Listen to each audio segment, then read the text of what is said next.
ओम शांति। 18 जुलाई 2023 बाप दादा के मधुर महावाक्य हैं। मीठे बच्चे, तुम इस रूहानी यूनिवर्सिटी में आए हो बुद्धू से बुद्धिमान बनने। बुद्धिमान अर्थात पवित्र। पवित्र बनने की पढ़ाई तुम अभी पढ़ते हो। प्रश्न है, बुद्धिमान बच्चों की मुख्य निशानी सुनाओ।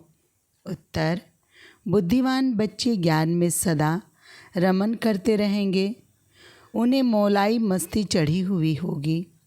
उनकी बुद्धि में सारे सृष्टि चक्र की नॉलेज रहती।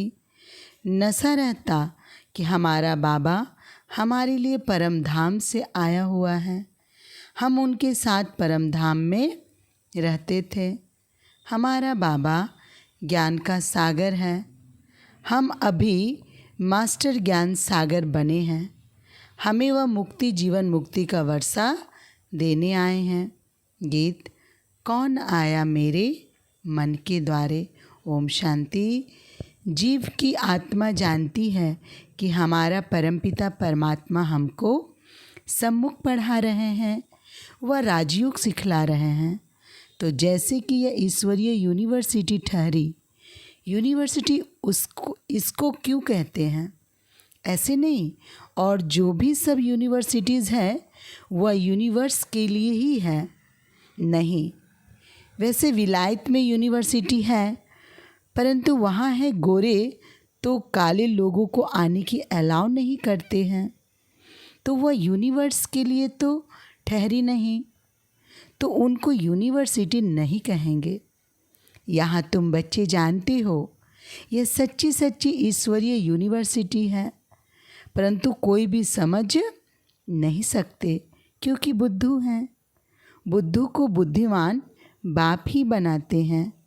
मनुष्य बुद्धिमान के आगे माथा झुकाते हैं। देवी देवताओं को, सन्यासी आदि को माथा झुकाते हैं। सन्यासी पवित्र हैं तो जरूर बुद्धिमान ठहरे। पवित्रता को अच्छा मानते हैं। यह विकार ही मनुष्य को हैरान करते हैं। इसलिए पवित्र रहने वाले सन्यासियों को गृहस्थी लोग बुद्धिमान समझते हैं और उनके चरणों में झुकते हैं। बस सन्यासी लिबास देखा और झट माथा झुकाएंगे। अभी तो उन्हों का मान कम हो गया है, इसलिए संभल कर कदम उठाते हैं। आगे तो सन्यासियों को देख झट ऑफर करते थे, स्वामी जी हमारे घर पर चलो। अभी तो टू मच हो गए हैं और तमो प्रधान बन पड़े हैं, इसलिए जो बहुत नामी ग्रामी हैं उनका ही मान होता है। बड़े आदमी भी उनको माथा झुकाते हैं। क्यों? पढ़े लिखे तो सन्यासियों से भी जास्ती हैं, परंतु वह पवित्र हैं। सन्यास किया है इसलिए बुद्धिमान माने जाते हैं। अभी तुम बुद्धिमान बनते हो। तुम अभी रचयिता और रचना के आदि मद अंत को जानते हो, परंतु तुम्हारे में भी सभी को इतना नशा नहीं है। नशा चढ़ने में भी टाइम बहुत लगता है। पूरा नशा तो अंत में ही रहता है।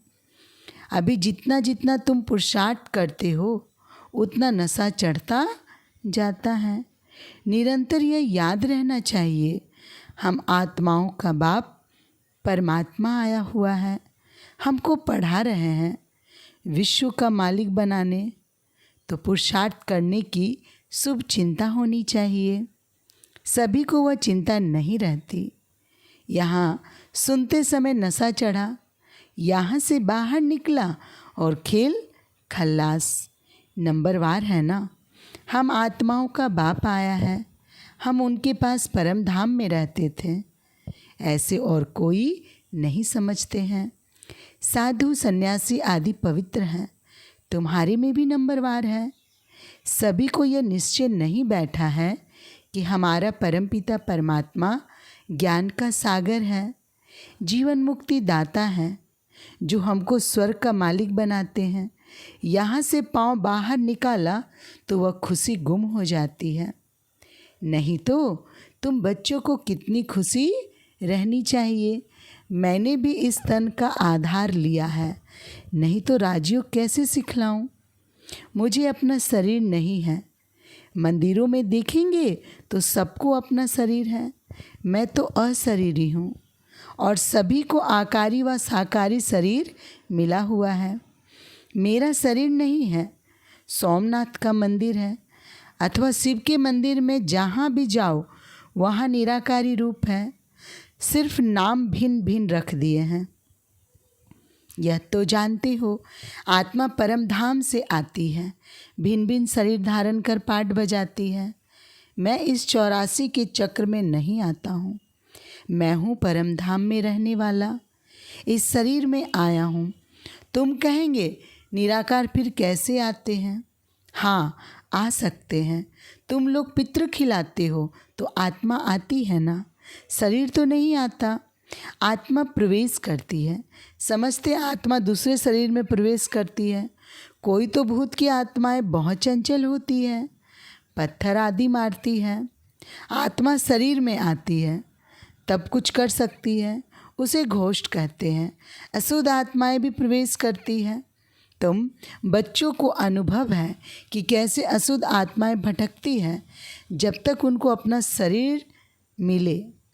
शुद्ध आत्माएं भी आती है, यह भी ड्रामा में नूंद है। जो कुछ पास हुआ ड्रामा का खेल है। बाप समझाते हैं, मैं आकर साधारण बूढ़े तन में प्रवेश करता हूँ। जरूर अनुभवी का शरीर चाहिए ना। ब्रह्मा का नाम मशहूर है, ब्रह्मा की राय भी मशहूर है। ब्रह्मा को फिर कहाँ से राय मिली? ब्रह्मा है शिव बाबा का बच्चा, तो उनकी है श्रीमत, तो जरूर मुख्य श्रीमत ब्रह्मा की होनी चाहिए जिसमें बाप प्रवेश करते हैं। भारतवासी इन बातों को नहीं जानते। वह तो समझते सब एक ही एक है। श्री कृष्ण शिव आदि सब एक ही है। श्री कृष्ण को महात्मा योगेश्वर कहते हैं, परंतु क्यों कहते हैं यह तो नहीं समझते हैं। श्री कृष्ण की आत्मा अभी ईश्वर द्वारा योग सीख योगेश्वर बन रही है। कितना गुप्त राज है। मनुष्य तो कह देते परमात्मा नाम रूप से न्यारा है, उनका शरीर है नहीं, परंतु तुम तो कहते हो सोमनाथ का मंदिर शिव के अवतरण का यादगार है। जरूर कल पहले शिव बाबा आया हुआ था और जब आया हुआ है फिर द्वापर में उनकी भक्ति शुरू होती है। शिवरात्रि मनाते हैं। बाप बैठ समझाते हैं, तुम आत्माएं परम धाम से आई हो पाठ बजाने। आत्मा अविनाशी है, इसमें 84 जन्मों का पाठ भरा हुआ है। जैसे बाप पुराने शरीर में आए हैं वैसे तुम भी पुराने शरीर में हो। बाबा इस पुराने शरीर से लिबरेट कर नया देते हैं। युक्ति बतलाते हैं कि कौड़ी तुल से हीरे तुल कैसे बनो। गाते भी हैं मासुक एक। बाप कहते मैं परम धाम का रहवासी हूँ, तुम भी परम धाम में रहने वाले हो। मैं पुराने ते पुराने शरीर में आया हूँ, तो तुम्हारा भी 84 जन्मों के अंत का ये पतित तन है। तुम भी अपने को आत्मा समझो। हमने 84 जन्म भोग पूरे किए हैं। अभी फिर नई दुनिया में हमको नया शरीर मिलेगा, तो कितनी खुशी में रहनी चाहिए। नंबरवार है, कोई तो बिल्कुल ही डलहेड है। माया ने बिल्कुल ही पत्थर बुद्धि बना दिया है। जैसे गर्म तवे पर पानी डालो तो बिल्कुल ही सूख जाएगा, ऐसे तत्ते तवे हैं। अरे तुम अपने को सिर्फ आत्मा बाप की संतान समझो। वह भी नहीं समझते। अगर समझते हो आश्चर्यवर भागंती क्यों हो जाते। माया बड़ी ज़बरदस्त है। कोई गफलत की और माया थप्पड़ मार देगी। अरे बाबा आया है वर्षा देने, फिर भी तुम विकारी बनते हो। बड़ा ज़बरदस्त थप्पड़ लगाती है। बाप तो थप्पड़ नहीं मारेंगे, माया थप्पड़ मार मुंह फेर देती है। ऐसे बहुत माया के थप्पड़ खाते रहते हैं। माया भी कहती है तुम बाप को याद नहीं करते हो तो मैं मारती हूँ। माया को हुक्म मिला हुआ है, बुद्धिहीन को बुद्धिमान बनाना है, तो क्यों नहीं सर्विस करते हो। क्या अब तक माया के मोचरे खाते रहना है? बहुत मोचरा खाते रहते हैं, कोई को क्रोध का, कोई को मोह का मोचरा। बाप कहते हैं तुम सब कुछ सरेंडर का ट्रस्टी हो रहो। विकार भी दान में दिया, फिर काम में क्यों लाते हो? विकारों का तो कोई रूप नहीं है। धन के लिए कहेंगे ट्रस्टी हो रहो, भल काम में लगाना, परंतु बहुत संभाल से। बाप की श्रीमत से पैसे से कोई ऐसा विकर्म नहीं करना, नहीं तो उनका बोझा सारा तुम्हारे सर पर चढ़ेगा। माया बड़ी तमो प्रधान है, वह भी जानती है। यह बाप को ठीक रीति याद नहीं करते हैं, इसलिए मारो इनको घूसा। माया कहती है अगर बाप और वर्षे को याद नहीं करेंगे तो मैं थप्पड़ मार दूंगी। बहुत बच्चे लिखते भी हैं, बाबा माया ने थप्पड़ मार दिया। बाबा भी लिखते, हाँ बच्चे, माया को हुक्म मिला हुआ है, खूब थप्पड़ मारो, क्योंकि तुम मेरा बनते नहीं हो। तुमको सदा सुखी बनाने आया हूँ, तो भी तुम बच्चे याद नहीं करते हो। है भी बड़ा सहज, परंतु टाइम लगता है। नहीं तो बाप और वर्षे को याद कर खुशी का पारा चढ़ जाना चाहिए। आखिर में याद करते करते झुचकी हिचकी आए, बस हम बाबा के पास चला जाता हूँ, फिर आ जाऊँगा स्वर्ग में, एकदम जैसे मौलाई बन चले जाएंगे। अच्छा, यह तो कोई नहीं जानते हैं, आत्मा आशिक है परमपिता परमात्मा की। सच्चे सच्चे आशिक हो तुम। आधा कल्प तुम आशिक बन मासुक को खूब याद करते हो, परंतु यह जानते नहीं कि आत्मा परमात्मा पर आशिक होती है। वह तो कह देते आत्मा सो परमात्मा, परमात्मा सो आत्मा। यहाँ तो बहुत फर्क है। तुम जानते हो परमात्मा है मासुक, वह पवित्र सौल हमको कितना खूबसूरत बनाती है। हम आत्मा गंदी बनने से जेवर भी गंदे बन पड़े हैं। बाबा आया है फिर गोरा बनाने, फिर शरीर भी गोल्डन एज्ड मिलेगा। खाद सोने में डालते हैं ना। अब देखो यह मंदिर है आदि देव का, उनका नाम कोई ने महावीर रख दिया है, अर्थ कुछ नहीं जानते। हनुमान को भी महावीर कह देते हैं। अब कहाँ हनुमान, कहाँ फिर आदि देव को भी महावीर कह देते हैं। जैनी महाराज मुनि ने जो कुछ कहा वो चल पड़ा। आजकल तो रिद्धि सिद्धि भी बहुत हो पड़ी है। यह बाबा सबको जानते हैं, बहुत मेहनत करते हैं, हाथ से केसर निकालते हैं। मनुष्य समझते हैं बस कमाल है, झट फॉलोवर्स बन जाते हैं। रिद्धि सिद्धि वालों के तो ढेर फॉलोवर्स हैं, यहाँ तो वह बात नहीं है। बाबा कहते मैं 5000 वर्ष पहले मुआफिक आया हूँ, ऐसे कोई कह न सके। बच्चे कहते हैं बाबा 5000 वर्ष पहले हम आए थे, आपसे स्वर का वर्षा पाया था, अब फिर परमपिता परमात्मा शिव के बच्चे आकर बने हैं इस ब्रह्मा द्वारा। दुनिया है कलयुग में, कलयुग में ब्राह्मण कहाँ से आए? ब्राह्मण तो संगम पर चाहिए, पैर और चोटी। संगम हुआ ना, शूद्र और ब्राह्मण का संगम, शूद्र से फिर ब्राह्मण बनते हैं। यह 84 का चक्र तो कोई नहीं जानते। तुम जानते हो ब्राह्मण हैं, ब्रह्मा की औलाद प्रैक्टिकल में बने हैं। उन ब्राह्मणों को तुम कह सकते हो। तुम ब्राह्मण अपने को ब्रह्मा की औलाद कहलाते हो। अच्छा, ब्रह्मा का बाप कौन है? बता नहीं सकेंगे, डिब्बी में ठिकरी बस। हम ब्राह्मण ही भगवान हैं। तुम सब भक्त थे, अब कहते हो हम लक्ष्मी को वरने लायक बन रहे हैं। इसमें पुरुषार्थ चलता है। समझो हम परम धाम से आए हैं, अभी बाबा फिर वापस ले जाने लिए आए हैं। हम भी ब्रह्मांड के मालिक हैं।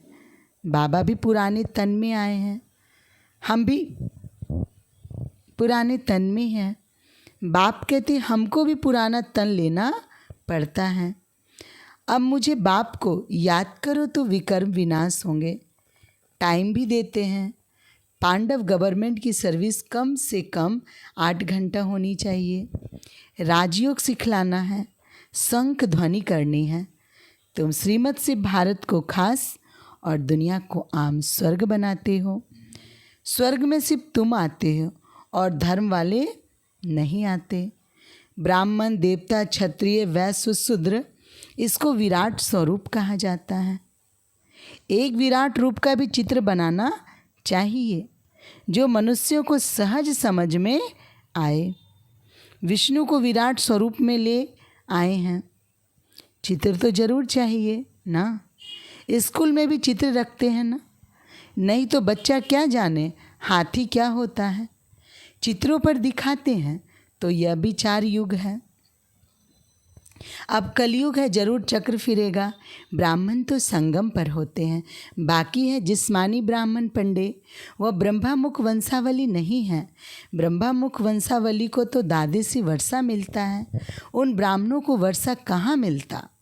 इन बातों को तो तुम्हारी में भी नंबरवार समझ सकते हैं। अच्छा, मीठे मीठे सिखिलदे बच्चों प्रति माता पिता बाप दादा का याद प्यार और गुड मॉर्निंग। गुड मॉर्निंग बाप दादा। रूहानी बाप की रूहानी बच्चों को नमस्ते। हम रूहानी बच्चों की रूहानी बाबा को नमस्ते। धारणा के लिए मुख्य सार। पहली पॉइंट, बुद्धि से सब कुछ सरेंडर कर ट्रस्टी हो रहना है। बहुत संभाल से श्रीमत परमान हर कार्य करना है। दूसरी पॉइंट, बाबा और वर्षे को याद कर अपार खुशी का अनुभव करना है। बाबा की याद में मौलाई बन जाना है, सच्चा आशिक बनना है। वरदान है, समाने और समेटने की शक्ति द्वारा एकाग्रता का अनुभव करने वाले सार स्वरूप भव।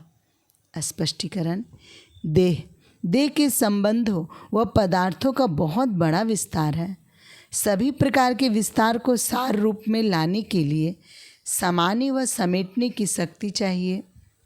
सर्व प्रकार के विस्तार को एक बिंदु में समा दो। मैं भी बिंदु, बाप भी बिंदु।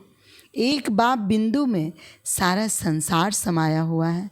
तो बिंदु रूप अर्थात सार स्वरूप बनना माना एकाग्र होना। एकाग्रता के अभ्यास द्वारा सेकंड में जब चाहो जहाँ चाहो बुद्धि उसी स्थिति में स्थित हो सकती है। स्लोगन है आज का, जो सदा रूहानियत की स्थिति में रहते हैं वही रूहानी गुलाब है। अच्छा, ओम शांति।